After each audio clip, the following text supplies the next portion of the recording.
Ahead of the 2023 general elections, it is important to place the interest of the girl child on the agenda for political aspirants to act on when they eventually get into office.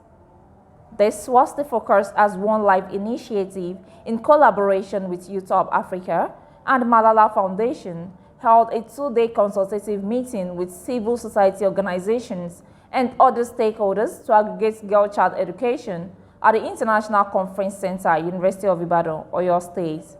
The theme of the program, 2023 Elections, Transforming Basic Education in Oyo State, had participants from all over Oyo State deliberating on the various needs of girl child in relation to education.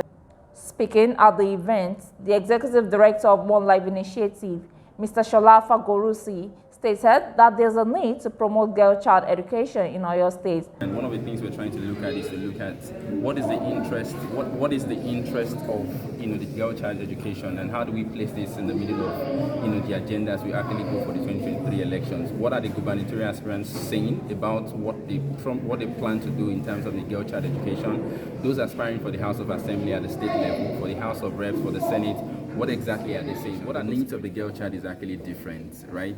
You have a lot of conversations about sexual and reproductive health, ongoing. You heard, the speaker there, one of the speakers there saying that girls, before you know, some of them get pregnant during the break. You have the issue of expectations of society from them. You have the issues of the quality of education as well. When the girl child, for example, is on a period, what happens? Does she miss classes? You have the issue of infrastructure, in several of our public secondary schools as well. You also have the growing issue of gender-based violence as well. So these are critical issues for us. While we're very realistic that no single government can actually solve all of this problem, but we also understand that, look, let's start from somewhere. Let's start biting at some of these issues, and hopefully we can also have several other stakeholders, non-governmental organizations, beyond just government institutions, also understand that, look, these are problems that we can actually begin to write proposal around, program around, seek for interventions around as well. Speaking on strategies to ensure some of those demands are met, the Executive Director of Youth of Africa, Rotimi Olawale, said the organization will intensify its efforts in holding the government accountable on the issues concerning the girl child education.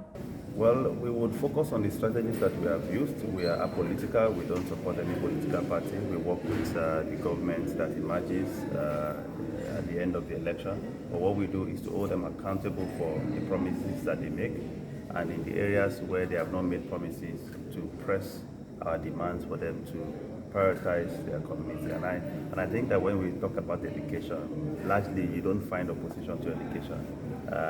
We've come to a place in Nigeria where everybody sees and knows the importance of education. What is now where we fight on is the budgeting. Everybody says the right thing, but they don't commit their resources to match their words, and that's where we now put in a lot of effort. But I can tell you, across the length and breadth of Nigeria, when you talk about education, you have a lot of support in the room. People would say even in northern Nigeria now, politicians are even now prioritizing girls' education. So we receive very little opposition to education. One of the major stakeholders in education, the Nigerian Union of Teachers, represented by the Assistant State Secretary, Comrade Adeola Adegoke, lauded the initiative and promised that the Nigerian Union of Teachers will continue to raise the bar of the girl child education in Nigeria. We have a very special department in NUT. We call a Nigerian Network, Women Network in Education, NIWEN. And this particular department is a department that's been saddled with the responsibility of taking care of education, most especially the girl child education.